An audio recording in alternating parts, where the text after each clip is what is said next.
Dale Carnegie, good old Dale Carnegie quote for today that somebody posted, which I picked these up throughout the week. Inaction breeds doubt and fear. Action breeds confidence and courage. If you want to conquer fear, do not sit at home and think about it. Go out and get busy. Inaction breeds doubt and fear. Action breeds confidence and courage. How do you see this show up in your world?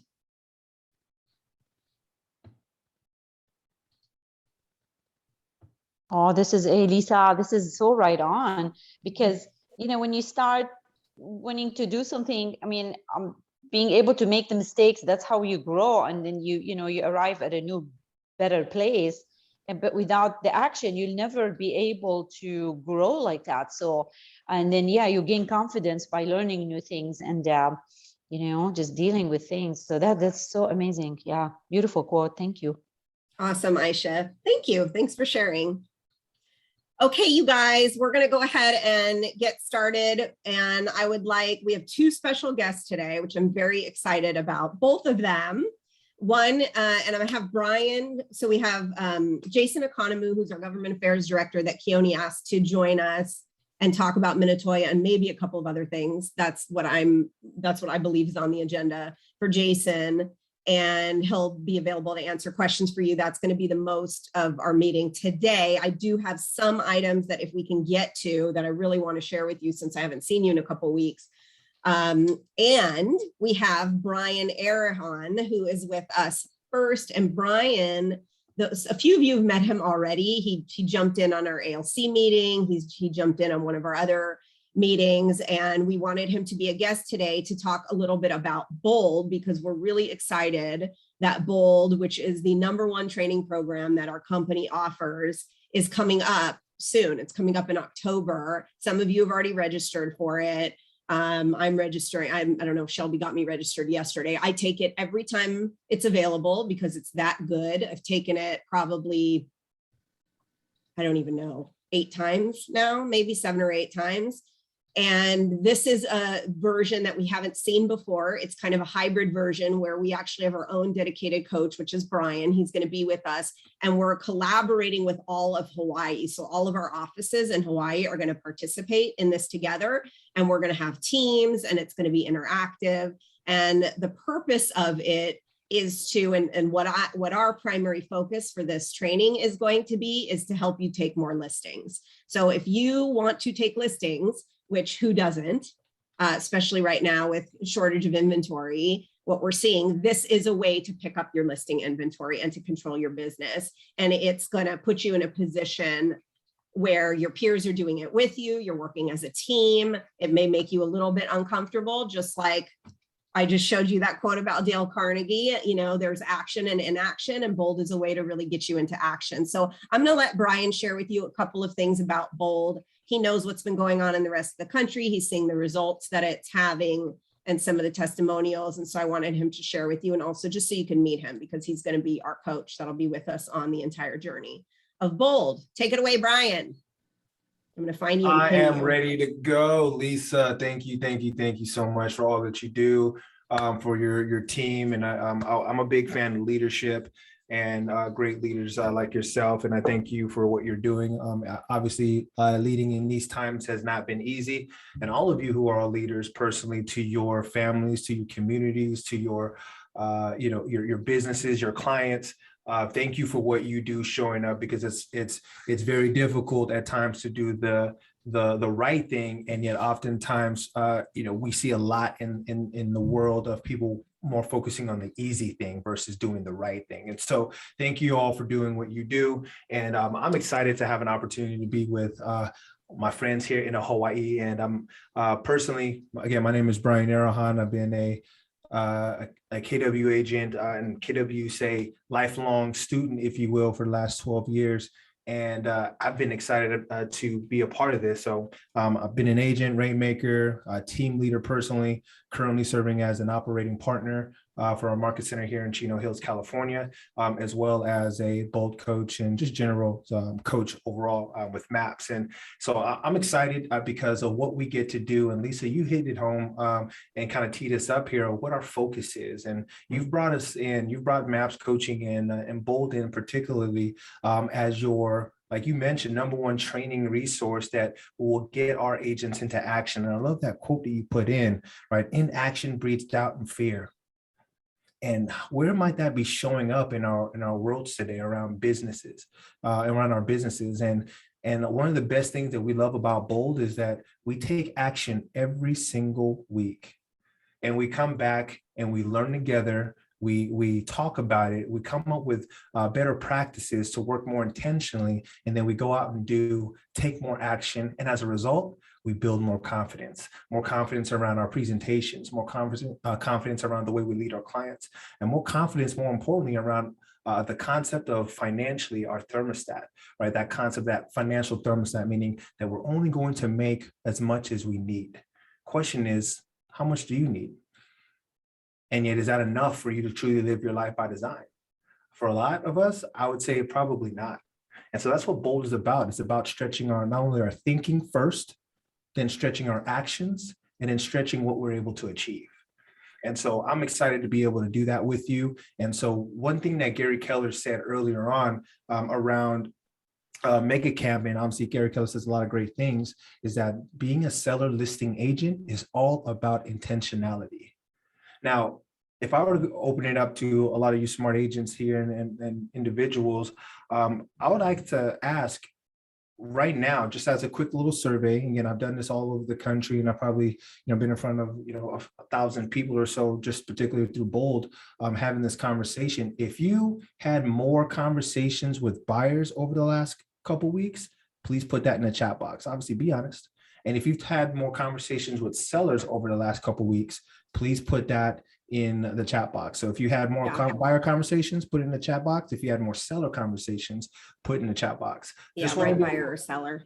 We just want to do a quick little survey, just get a feel for it. I know we've got over 50 people on it. And so the thing that I love about technology is I can see you not typing or not showing up in the chat box. So, as you see here, we're seeing about roughly 60-40. Now it's about 70-30. Now we're about 80-20. And you see that. Now that hasn't changed at all throughout the rest of the country. You're not alone in this and what the rest of the country is experiencing. And your supply issue is a result of the amount of conversations that you're having on a regular basis with sellers and bringing seller inventory to the marketplace.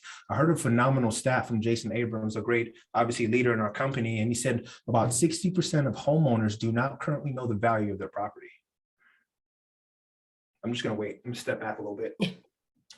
Did you just hear that? About 60% of homeowners do not currently know the value of the property. And if they did, what would that mean for them making a move right now in this Q4 and or teeing that up for January 2022? So Brian, we just had a valuations contest, which is one of the things that if we get to, we'll talk about. And that was one of the reasons we did it. It was because I heard Jason say that. And so we said, well, we're going to change that and we're going to start changing it in our market and we're going to have those conversations. So we offered to do a contest for anybody who does the most valuations, just to let them know. So they're at least getting the word out there, whether they take a listing or not. They certainly would in the future when the media starts telling them that the market is shifting. It's an opportunity for them to be in front of them. So we did that on purpose to open that up.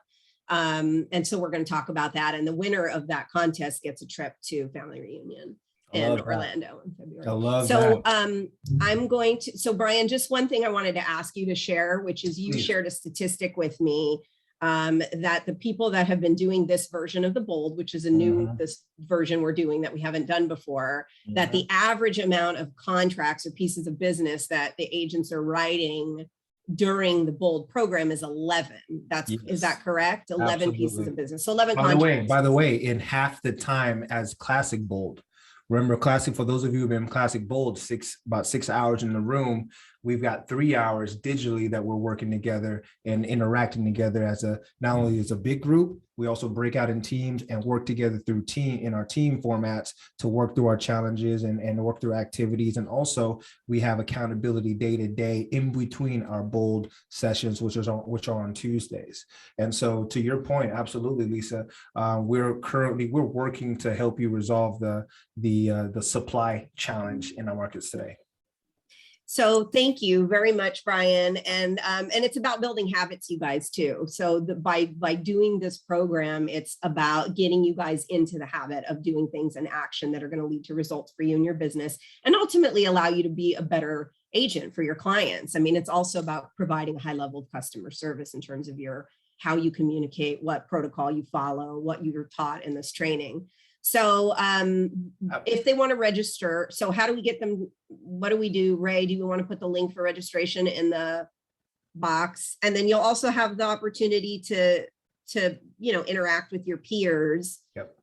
In the Honolulu office, on the Big Island, on Kauai. Mm-hmm. So we're all going to be participating and build referral network relationships and connections that are going to long live and last after Bold as well. And so this is one of the best opportunities. I'll just leave you with this, is that when we're working intentionally together, what does your market center look like when all of a sudden, call it 50, 60 plus people decide to focus on their seller listing inventory and focus on not only sellers listings, working buyers more efficiently? What happens when you're able to have less conversations and convert better and do more conversations and contracts as a result of your efficiency increasing because you've taken a step back once a week, 3 hours a week to work on the business, work on your practices? What does your life look like when you're able to afford more down payment for investment property, retirement padding, and or debt pay down, or maybe even college tuition? What does that look like when we're able to do that because of those average of lever contracts that you've decided to take on over the next, call it 7 weeks, starting October 12th, Tuesday? So if you're in for this journey and say seller listing initiative and working more efficiently, and my goal is to help all of us here work smarter, not necessarily harder, I want to see it in the chat box. Please put that in the chat box right now. If you're in and you're ready to get going, let's see it. Let's see I'm in. Let's see the yes, I'm going for it. I'm building my personal business over this next Q4 going into Q1, and let's just see how we change things in our local market. Why not? What's the worst that could happen? The worst thing could happen is they find listings for their buyers that they can't find inventory. Oops. Right, you made more commission. I'm sorry for helping you make more money. The Bold system is beautiful because it's a system. We love it. It's a system. It works. It works. Thank you, Brian. I really appreciate you being here today. Very much looking forward to having you as our coach, and we'll see you on the first step to Bold, which is, if not before, we'll probably see you before, but that's October 12th, right, Ray? That's when it starts? Yeah, absolutely. Or Brian? Yep. October 12th. Okay. I'm fired up. I'm excited. Let's make it happen. Hey, Jason, I too have a 4-month-old at home, and I'm not sleeping very well. And yet, don't judge me because I got some bags. And so, hey, more power to you, my brother. Sleep well. Thank you, Brian. Okay. So we are going to now go to our buddy, Jason Economo, who is our government affairs director. If you don't know, he's amazing. And normally we've all been more visible, but you're behind the scenes, and now really behind the scenes and underground with your new baby. So again, congratulations and thank you for being here. And if you have to run away, we'll understand why. And we'll expect to see you back. So I know Keone talked to you about being here. The only thing that I know is that we're going to talk about Minatoya and what's happening there. And then maybe if there's anything else that you want to share that's really important for our agents to know, this is a great forum to do that. And then if they have any questions, they can ask you. All right. I'll try and be quick and thorough, which is a real difficult balance. Brian, thank you. I was going to comment, you look way better than I do. And so I feel bad for everybody that has to look at me after you. And then you tell us that you have a 4-month-old, which is incredible. All right, so I'll stop flirting with Brian. Now let me move on. Minatoya, all of you guys, and I'm going to drop things in the chat box throughout, so take some notes. Minatoya was an opinion that gave TVRs or gave apartment zoned condominiums of a certain year before, the ability to do TVRs without a permit. They don't have to get an STRH license or anything like that. And the county council or the planning department decided that they were going to go along with this, and they created a list of apartment district properties allowed to be used for short-term occupancy. And everybody got to know that as the Minatoya list. Now, Dave DeLeon realized that it is crazy to rely on a legal opinion in order to preserve a property right. So he worked hard and he got the Minatoya opinion essentially codified, and he got it added to the Maui County Code. So I'm going to stop calling these the Minatoya properties because the Minatoya opinion is irrelevant. That second link that I just dropped is a link to the Maui County Code that explains transient vacation rental use is a permitted use, not an accessory use, not a non-conforming use that they're okay with. It is a permitted use within the apartment zoning districts if it meets the 3 criteria under subsection G. So you can open that link if you want.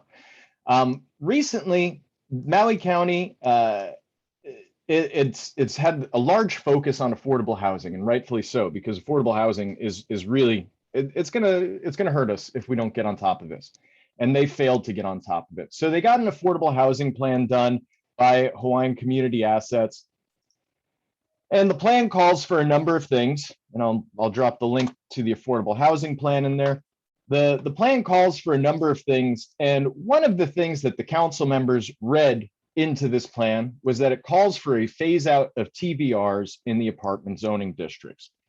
And so the council all got working on different pieces of legislation to effectuate that change. And Tamara Paulton offered up her piece of legislation because it's going to her committee, the Planning and Sustainable Land Use Committee.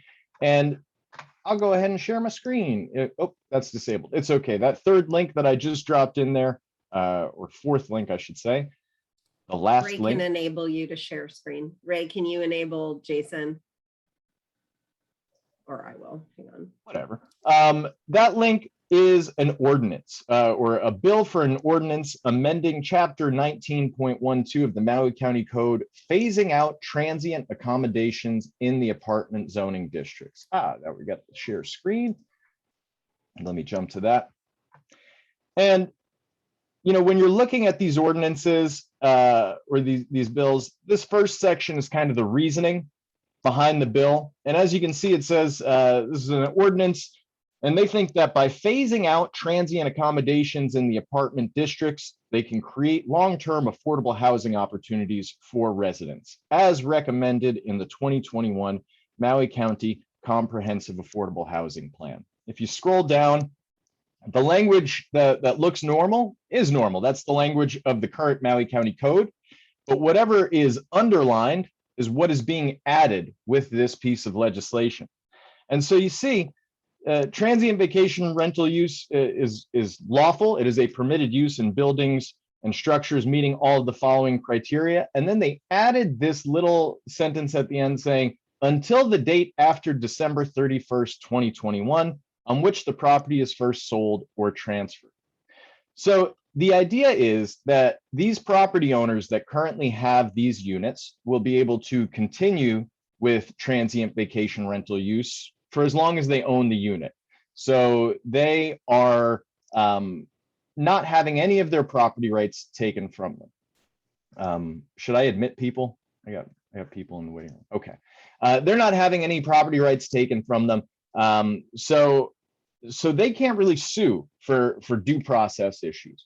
But what happens is if they sell that property, or if they die and it gets transferred to their kids, then their kids or the new owners cannot do transient vacation rental use. We see this as a big problem in a lot of ways. One way is that, a lot of people are theorizing that this will cause a huge dip in the value of those TVR units. Now, I'm not certain of that. At first, I was pretty confident that that would occur, that people who refinance would suddenly be upside down on their mortgages, and that's still a real possibility. But with how the market is right now, an appraiser that I recently spoke to theorized that, honestly, people would probably still buy those properties at a premium, even if they can't do TVR use, just because the market is so irrational right now. I'm not sure. But what she also theorized was that the people who own these properties now have the ability to conduct TVRs that they would lose if they sell them. And so as people sell, the number of TVRs goes down and the value of those TVRs goes up. So they are going to clamp down. They're going to stop transferring their properties, because why sell if I can do this thing that is a rare ability to do, and I can make a bunch of money off of operating as a transient vacation rental. The other theory that she has is that it'll also drive up the value of all condominiums in the hotel district, because they really don't have to worry about this problem of being outlawed for TVR use. Either way, it's going to be bad. There's real economic repercussions for the owners. So we are concerned about that. My big concern as far as the arguments that we're making to council is that this bill doesn't actually make sense if you want to help Maui County get affordable housing. And here's why. We did some math, and I got to really credit Jen Russo from the Maui Vacation Rental Association with this. And I encourage you guys to sign up for their newsletter and have your owners sign up for that newsletter. And what the math says is that if you cut out the 7,000 properties that would be impacted from this legislation, if you cut them out of that short-term rental property tax class, which is what most of them are paying now, that equates to roughly $74 million in revenue. Just to put that in perspective, $74 million is almost 9% of the county's entire operating budget. It is more than 4 times the amount that is provided by the hotel and resort property tax revenue, and it is more than 4 times the amount that is provided by the owner-occupied tax class. I bet you didn't know this. The owner-occupied tax class actually pays slightly more or provides slightly more revenue to the county than the hotel classification. So that's just a fun fact for you. So in our mind, it seems like it would be impossible for the county to be able to maintain its current level of services if they cut out 9% of the operating budget. But here's where I think this is going to be bad for affordable housing. The Maui County Housing Plan, the affordable housing plan created by Hawaiian Community Assets, calls for an increased investment into the affordable housing fund of $58 million annually. And the idea behind that is that they will bond against that to pay for necessary infrastructure updates, wastewater treatment plants, stuff like that, and also to pay for new construction of housing, largely in community land trusts, so that preference can be given to Maui residents. If the county council passes this TVR bill, they cut out a massive piece of their tax base. So they would be defunding the affordable housing plan, because there's no way you're increasing your contributions to the affordable housing fund by 58 million once you cut that revenue. And they'd be defunding a lot of services for the county. Now, I had a great meeting with Hawaiian Community Assets yesterday. If you know, they're the ones that drafted this Maui County Comprehensive Affordable Housing Plan. It's their work that is being used to justify this bill. And they said that's bogus. The council completely misunderstood what the housing plan calls for, that it would work against the plan if they take out these properties from their tax base, and that they are going to work on re-messaging and educating the council members that in truth, they could actually fund the entire affordable housing plan by taxing these TVRs and bonding against it, as opposed to if they cut them out of the tax base. Now, another angle that we're working is explaining to the council that these properties not only provide real property tax revenue, but they also provide significant transient accommodation tax revenue. We estimate that it's roughly $69 million that goes to the state of Hawaii in TAT just from these properties alone. Now, of course, the county is less concerned about the state of Hawaii getting the TAT now that we have our 3% TAT surcharge. And proponents of this bill say, well, forget about the lost real property tax revenue. We'll be able to make it up with the new 3% TAT that we're getting to the county. And that is a huge assumption that I think is wrong. If you cut out 7,000 properties from paying the TAT, how are you going to make up the difference? And then the other huge assumption is that we just need to break even, which isn't true. If we are going to actually solve Maui County's affordable housing problem, and we're going to have that solution through some sort of government action, there needs to be an increase in revenue, not just breaking even. And this eliminates the ability for the county to increase its revenue. Otherwise, we're just going to be dependent on federal funding, really, through the infrastructure bill or whatnot. So we haven't even really started figuring out how to calculate the potential lost conveyance tax, but that would also be a big concern to the state. And we also don't even know where to begin calculating the lost GET. I say all this because that goes to the second part of our strategy here, which is I've reached out to the Hawaii Association of Realtors to see if they can reach out to some of our state representatives that cover Maui and have them provide some pressure from above to our county council members. Now, you know, when I first saw this piece of legislation, I thought, oh, the sky's falling, we're all screwed. This is going to pass, you know, 6-3 easily. And then even if the mayor vetoes it, it'll be overridden. I have been meeting one-on-one with council members, whoever would meet with me. I've been meeting with, you know, various coalition partners, and I think the math is shifting. Tamara Paulton, who authored the bill, even expressed to me that she would be willing to do a carve out in this bill for properties that are in the sea level rise exposure area. And she has a background in mathematics, and she was able to see that, ooh, maybe that revenue issue is a big problem. What she explained to me was that this bill is likely not going to go to her committee until maybe December 2nd at the earliest. And even then, she's concerned with the optics of working on controversial legislation during the Christmas, you know, that holiday season. So she might push it back even further, especially if we have, you know, Hawaiian community assets undermining the legislation that, you know, they're being used to justify.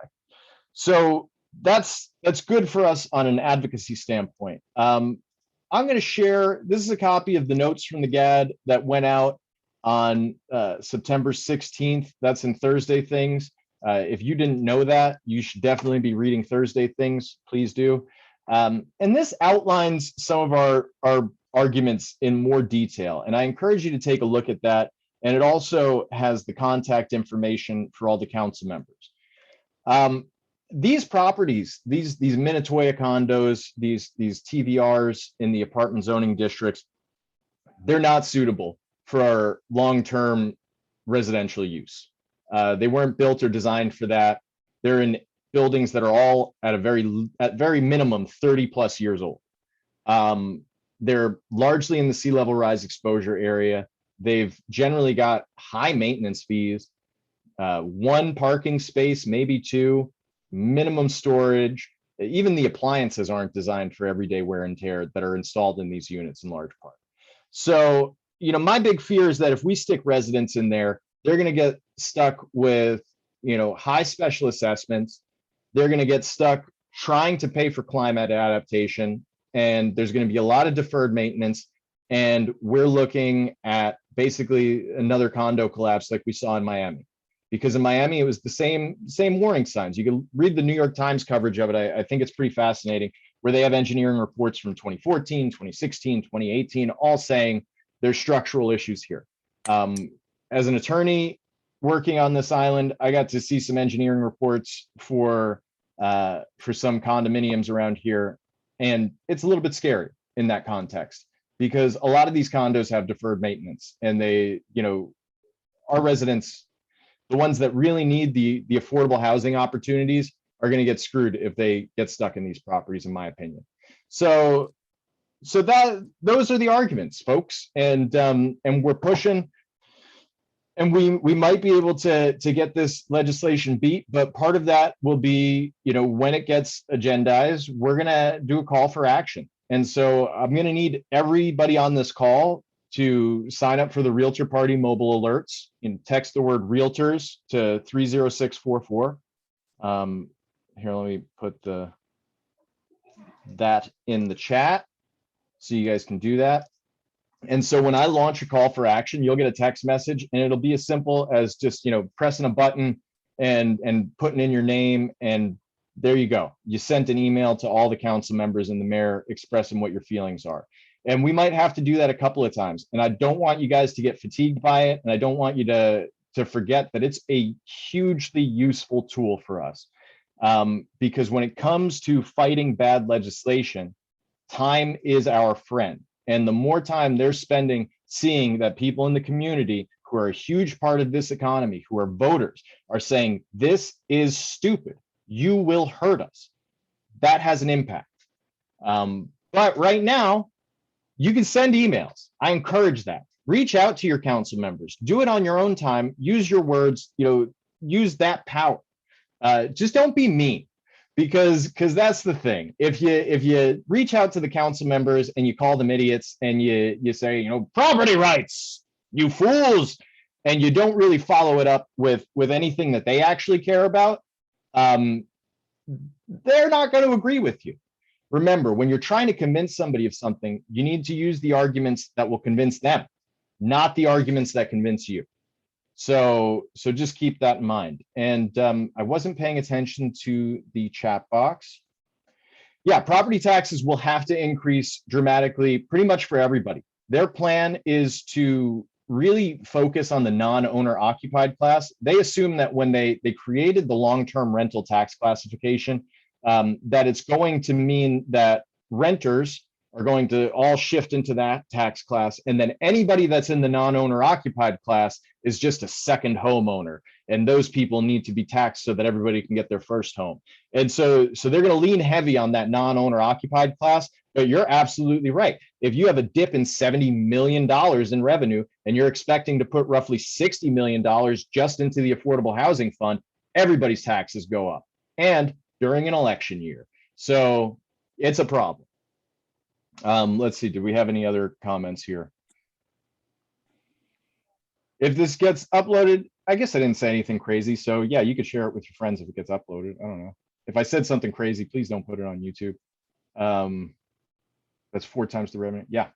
Yeah. And so really, that's the other thing that I didn't address in my talk yet, which is look at who benefits. Cui bono, friends.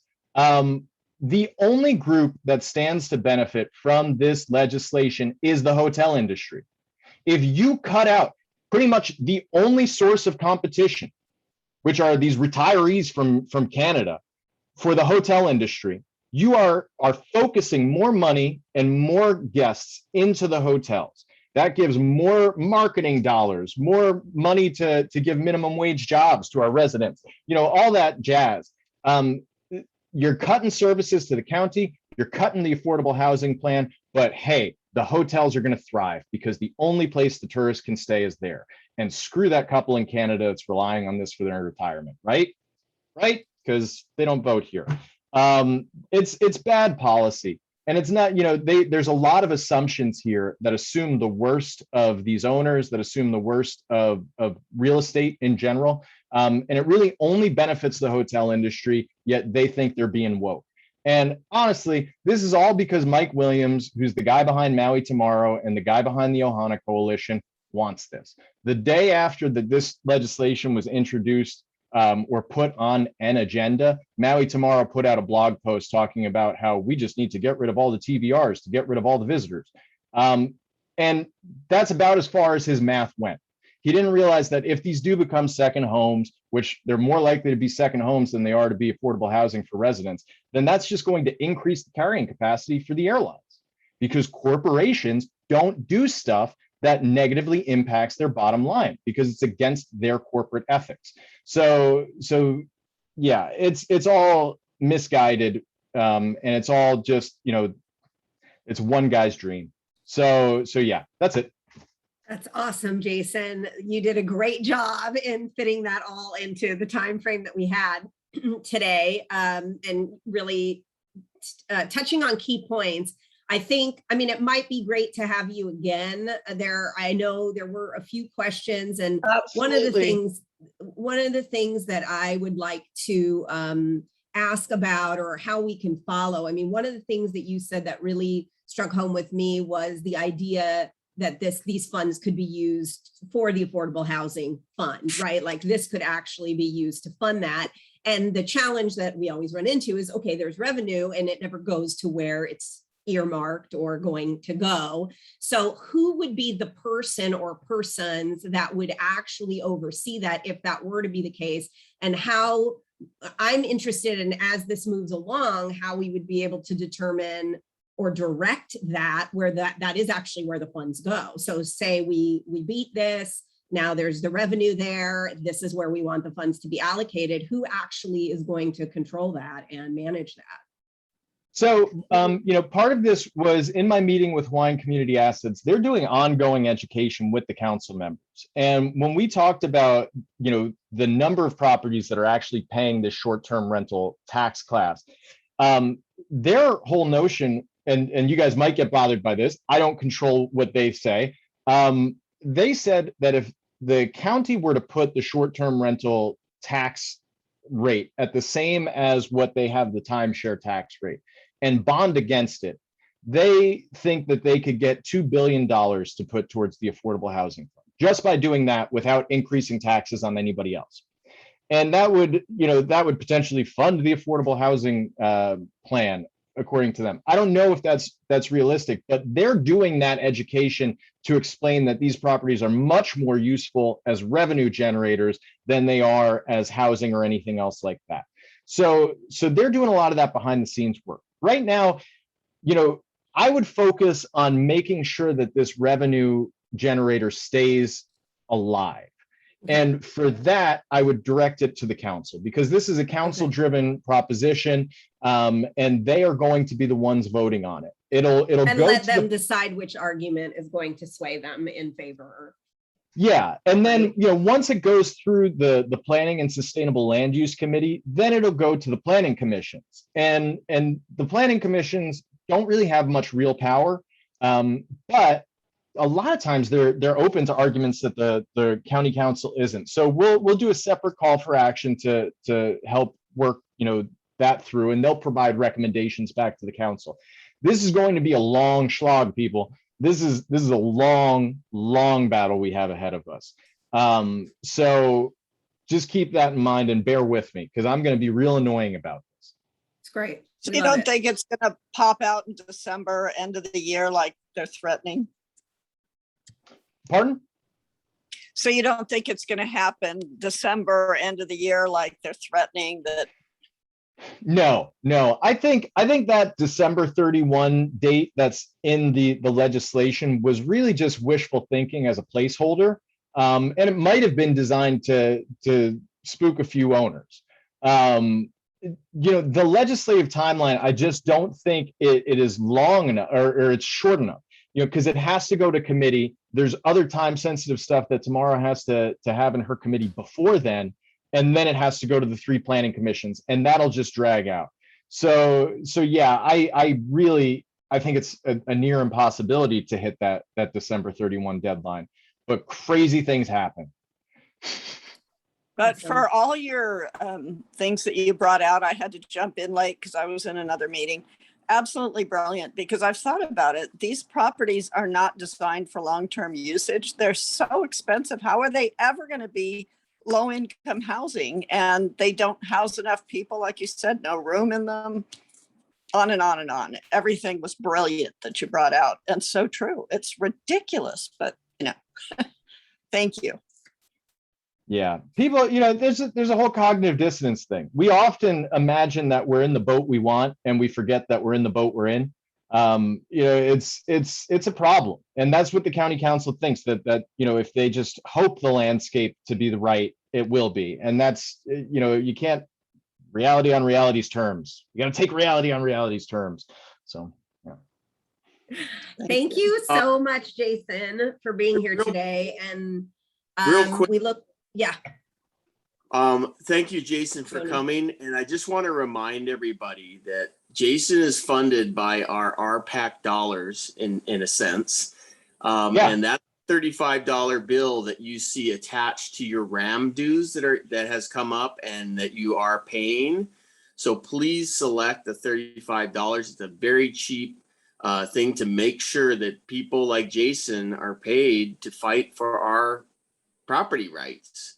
And you can see that he also is talking to HAR, who also has a legislative committee, and all those little bit of dollars that come from you add up big because we have 10,000 members. So please pay that when you have your when you pay your RAM bill. Yeah, Thank you, seriously. President Ball. RPAC, Keone, thank you, because RPAC is huge. You cannot overestimate or how big RPAC is for us. It gives me access to lawyers, experts, this and that, NAR, HAR. That's why the doors are open between all of us, because we have those RPAC dollars, and that's why we can collaborate and do stuff like this. So we're really taking the lead on this issue in a way that other organizations just can't, because they don't have that machine of RPAC behind us. So yeah, thank you. And having you as our government affairs director and the ability to communicate the way that you do. I mean, the way that you open the channels, we see how that affects us. You guys, this is how you affect what happens in our community firsthand. Like, it really works. It's incredible. Being on the government affairs committee taught me that. And it's always amazing to me how the process works. And we're so grateful for you, Jason. We're so lucky that we have you. So thank you for everything that you do. And thank you for being here today. And thank you for everybody for being on the call. And we look forward to getting more information as this progresses, and anything else that you want to share with us. You're welcome to join us anytime. One more thing. Yes. Tell your friends, I'm happy to do these meetings with any other brokerages, and also apartment owners. I've met with several groups of apartment owners already, the associations. Invite them to contact me. My email is Well, I just want to jump in and say that we are so fortunate to have Jason, who is an attorney and has served in the Peace Corps and in other roles. And to have this caliber of person in this role is huge for our association. So thank you. Yeah, and I know our Big Island people are on here too, and I don't know who, what kind of liaison or stuff they've got going on over there, but anyway, we'll have another meeting about what's going on over there if we need to. It's great. So yeah, thank you. And then Ray says you're a superstar knitter as well. Is this something? Do you take requests? I am. Or? Yeah. Well, okay. Here, let me show you. Oh, little baby. Here's something I knit for my son. How cute! I prefer crochet. And so yeah, I like to crochet stuffed animals. And Lori Lowson, she contributed the most to the Maui County Charity Walk. So I am going to be crocheting her something. But yeah, it's a good time. Awesome. Thank you so much. Thank you everybody for being here. Thank you, Jason. Great information. We really appreciate you. Thank you. My pleasure. Okay. Thank Bye, you. you guys. Have a great rest of the week. Aloha. Thanks. Aloha.